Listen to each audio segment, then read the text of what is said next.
And surely we can engage people for a longer, brighter future. Future about the next generation, not the next election. So when I look at this, I look at the Band-Aid. And I know we're ripping off a lot of Band-Aids lately, but everyone should have kind of knew it was coming, because what I put on that Band-Aid, as you can see underneath it, we make short-term decisions. We say we're investing money, but we're not getting results. Even Prime Minister Trudeau has got the message that we need results for what we pay for. And mind you, that's a new philosophy for him. But we had a great discussion, and we had a great indication about what our priorities are, and we're aligned. We want to put more money in healthcare, but we've been doing that for generations. What we want are better results from the healthcare system, and we can get it.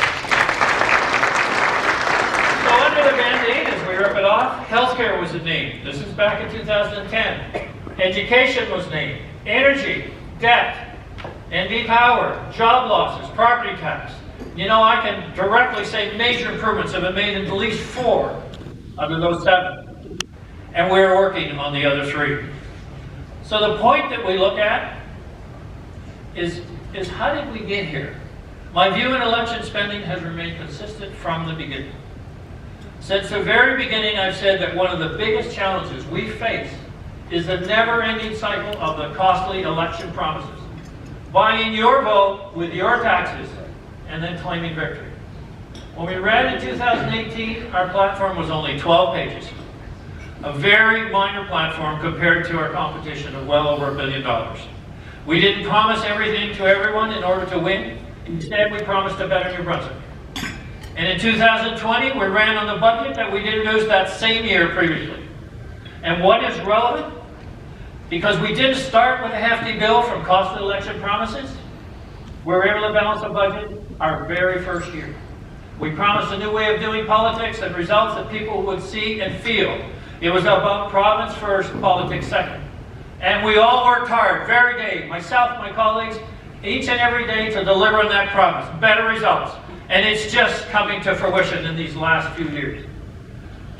The typical mentality is that we need to have certainly the full discussion and not be afraid to have controversial issues. Well, I guess it's proven I'm not afraid to deal with that. But finding solutions may be another story. It's typically the mentality in politics. Don't talk about anything controversial because it might cost you votes. Well, I'm proud to be part of a team who says, you know what? This is for a bigger, better, bolder president. And we're going to deliver for this bigger, better province. And right now, there's no bigger challenge in this province than in our healthcare system. I think we're stuck, Shelby. In our healthcare system, j'ai pris des mesures de certains para qualifier d'extrême. Pourquoi? Because we need action fast.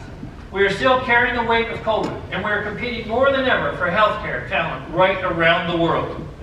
I was just talking to the president of the University of UNB here tonight. He just come back from a trip to India, and he's saying great things are here for us to bring new healthcare workers into our province. And you know, we need people coming from countries that are already certified with our qualifications, and that is the case in India. And how can we move that forward so they come right in and go to work, not spend 2 years kind of thinking about it when they maybe come from a practice from where they came from.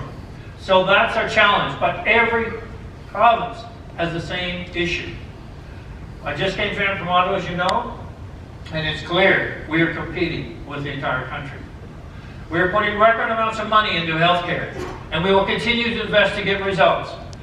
But as I previously just said, money won't solve it all. The reality is that we're going to have to do things differently. We're going to have to say, how do we get better results? Listening to Dr. McMillan tonight in the opening reception, he talked about ideas with their certainly getting to a paperless format, getting to areas where they can streamline their operation, and we want doctors coming with solutions, and we want to listen, and we want to implement. So come with a solution we can really react on, and I personally will be involved to help